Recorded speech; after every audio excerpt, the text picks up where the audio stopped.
What are we going to get into today? Well, right here I got a bunch of rye. I got me some 6-row barley, and I got me some corn, and I got me some apples. So what we're going to make today, we are going to get started on our Apple Rye whiskey mash. I've been looking forward to this one. I've made apple rye before, and they turned out fantastic, and I wanted some more because I didn't have any left. To me, a rye, whiskey, and apples, they just go together. They're just fantastic. Alright? Okay, but first things first. Welcome to Stillworks and Brewing. My name is Randy, and this is a channel that's all about home distillation and brewing.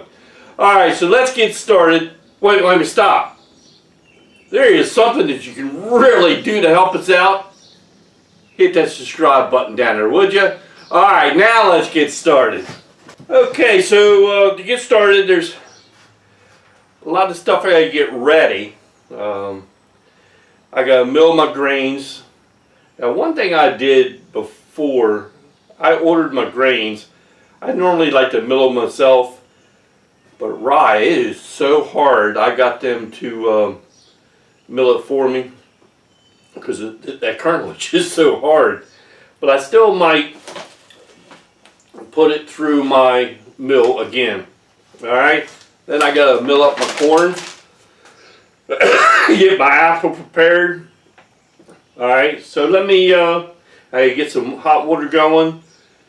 Whew, it's hot enough outside. Okay, so let me get everything going, and then we'll come back in a little bit.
Okay, step one, we gotta cook our corn. Okay, so I got my mash tun here. Alright, it's a 10-gallon insulated drink cooler, fitted with a ball valve, but I don't really need that right now. So I got some boiling water here, and I'm gonna just dip some over.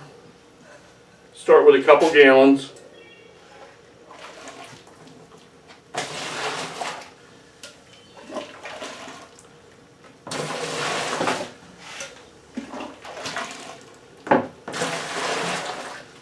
Boy, it's hot today. It's gonna get really hot, so I gotta get this done.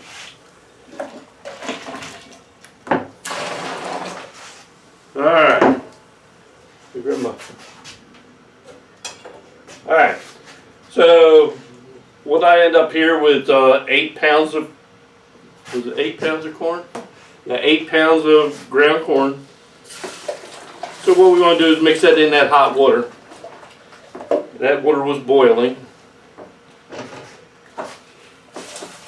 And like I said before, what we're trying to do is we're trying to get those starches to hydronize, gelatinize, and get it released out of the kernel and all that.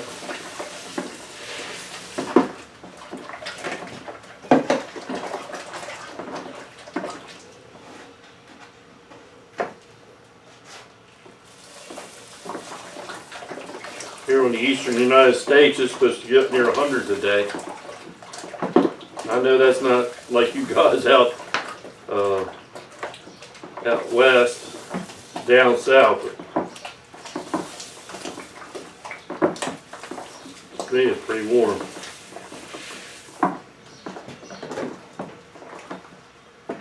Yeah, I think I'm going to have to have a little more water. It's getting pretty thick already.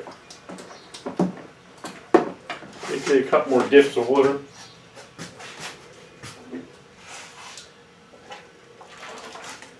Basically, we just want enough water in there to for that corn to absorb it up and to cook it.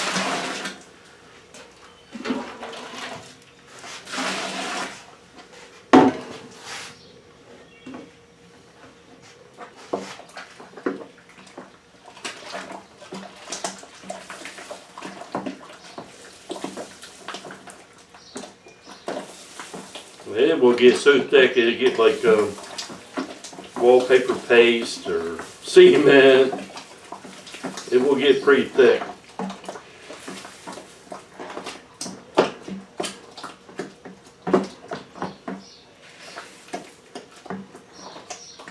I mean, I'd bring the camera over here, but it just steams the lens up. You won't be able to see anything anyway. Alright, that's all the corn's in there.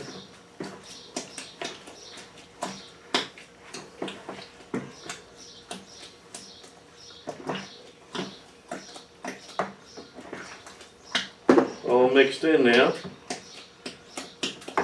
like a porridge, oatmeal, whatever you want to call it.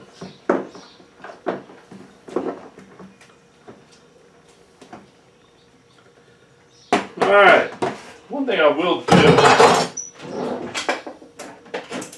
I just want to double check my temperature.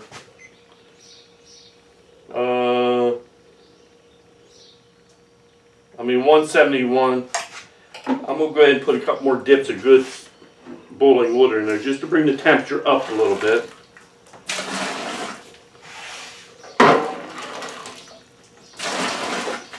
Put in a couple tablespoons of the high temperature enzyme. 1, 2. And what that will do is that will help to start breaking down them starches into sugars, and what it really helps me do is it helps to thin this out so it's a lot easier to work with. Okay, so let me put the lid on this and I'm going to set a timer for, let's say, an hour and a half. Okay, it's been an hour and a half. Let's see what we got here. We got a lot of liquid on top. It really thinned out a lot, and that's from the high temperature enzyme. So what it is now, it's going to be time to put our grain in. But first, what we want to do is we got to check this temperature. Let's check to see what our temperature is, and it is 165. It's 167. A little bit too hot for me. Ooh, 169. So I'm going to leave the top off this for a little bit. And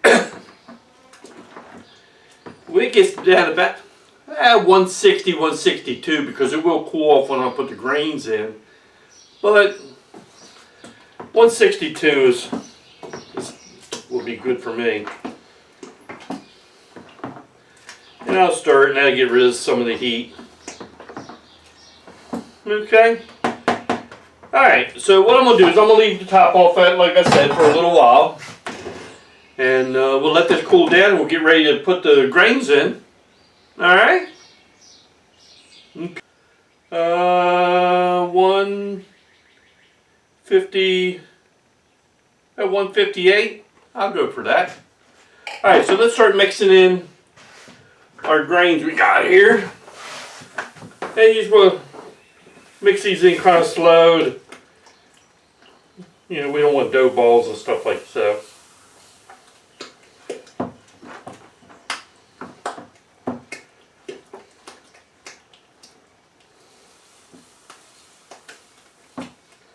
And I do got it. This is malted barley and malted rye.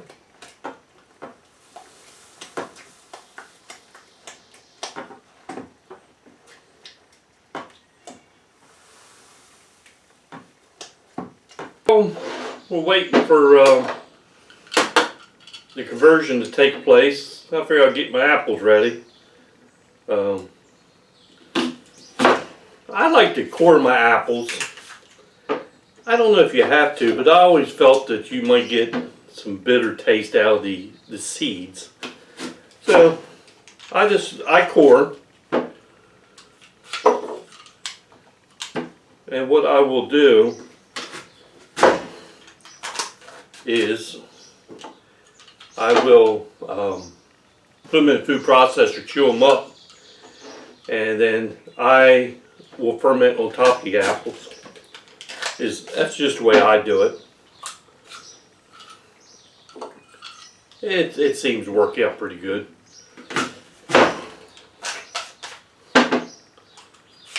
Well, one went on the floor.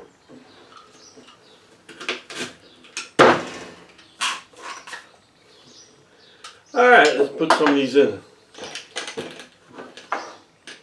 And normally what I do is I chop them up a little bit just to help it process.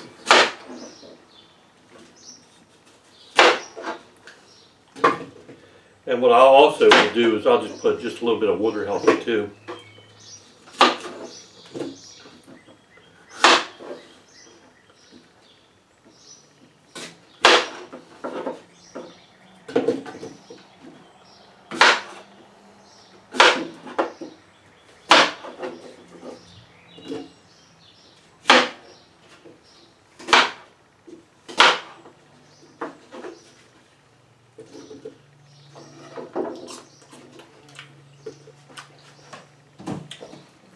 I'll just put a little bit of water in there. See what that does. Alright. Don't mind the noise.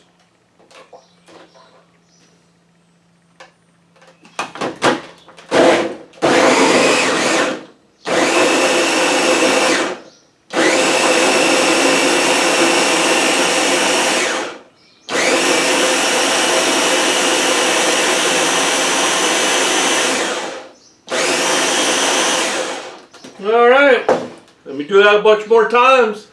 And what I'll do is add this right to the fermenter as when I'm sparging out, and then I'll sparge my grains and all that over into there. Okay, so let me put my grains over, but first what I'm going to do is, remember all the apples that we prepared? I mean, it kind of looks like applesauce. I'm going to put that in the bottom of my fermenter.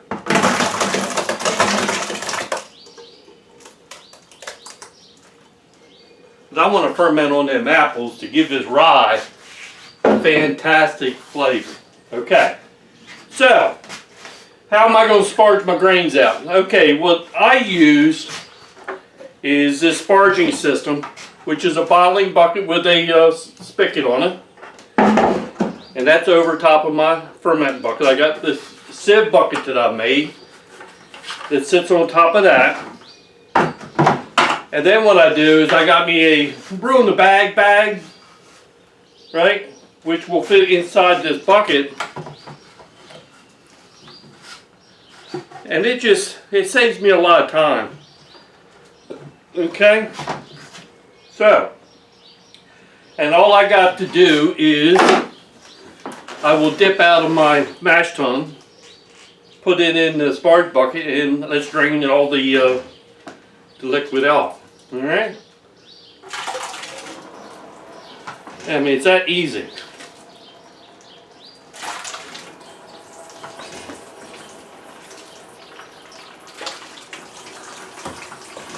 So you hear everything running down.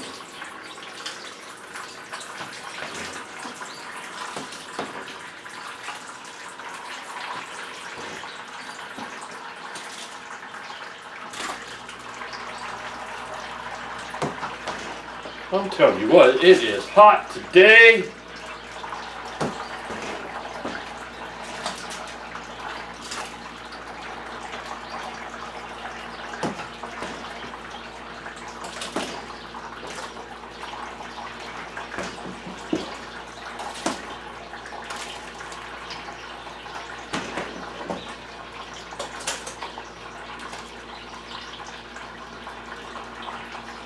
Now let that run.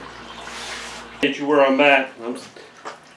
Rye is a pain to work with. It's very goopy. It's a lot like oatmeal. You know, it is very sticky and stuff, but boy is it tasty. I do love a rye whiskey. So just take your time, be patient with it. It's steadily draining, and then after it pretty much drains, then I will start sparging it with some water, and I'll keep going until I collect about 6 gallons in my fermentation barrel. Okay. Ooh, nice and. Okay, it's extremely hot. I'm soaking wet. Let's take a reading, see where we're at.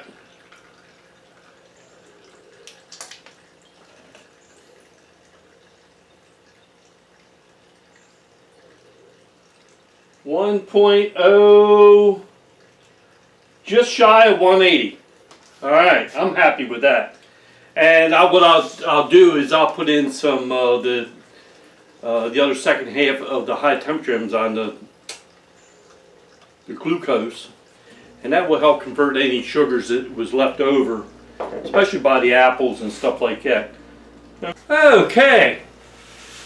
Well, this mash is about almost done. So what's next? Well, I did check it. Like I said before, it's just shy of 1.080. Fantastic. So what's next? Well, I'll put it in my fermentation room. I will let it cool down to below 90 degrees Fahrenheit, and then I'll add yeast, and we're going to let it ferment. And it'll probably only take a week. You know, I don't know, a week to 10 days, somewhere in that neighborhood. Alright, then after that, so on our next video, what we will do is we will distill this out. And I hope it ain't as hot as it is today. Sorry about that. Whew. Anyway, so what we do next, we're going to distill it out. And what my ideal is, since this is an apple rye whiskey, is once you distill it, instead of cutting it down with bottled water like I usually do, I'm considering cutting it down with apple juice and give it a double apple whammy. Alright, well, so let's see how that plays out. Alright, I'm going to get cleaned up and get out of here. So I guess the last thing I got to say is, hey, thanks for stopping by, and we'll see you next time here on Stillworks and Brewing. Cheers, everybody.